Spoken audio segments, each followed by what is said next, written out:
Hey, what's going on guys? My name is Jake from today'siphone.com and here's your TIP Daily for January 28th, 2013. Okay, now the first story of the day has to do with the 5th generation iPad.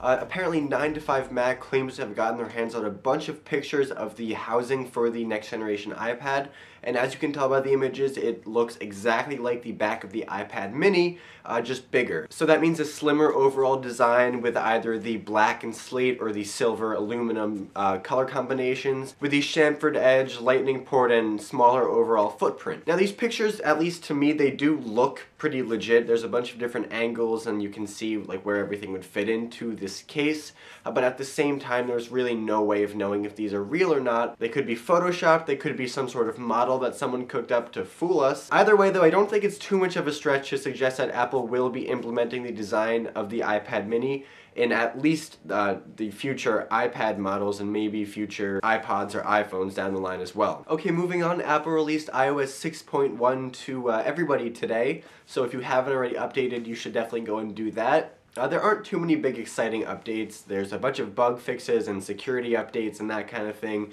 Also, iOS 6.1 supports more global LTE carriers, which is nice. iCloud and iTunes Match subscribers now have the ability to download individual songs from the cloud. And you can now reset the advertising identifier in the settings application. So like I said, the update is available now for free for all of your iOS devices, so you can either update through iTunes or over the air if you're connected to Wi-Fi. But you should know that if you are planning on jailbreaking your iOS 6.1 device, which will be possible in the very near future, do not update over the air. The Evaders dev team posted on Twitter that if you are planning to jailbreak, you have to do a full restore in iTunes, not over-the-air updates. But luckily, Muscle Nerd, a prominent developer in the jailbreak community, tweeted a cryptic message suggesting that a jailbreak for iOS 6.1 could be hitting the web as early as this Sunday. Okay, well that's all the big news for today, guys. Thank you very much for watching. Your question of the day today is, are you pleased with iOS 6.1? I mean, there's not really anything that significant to report.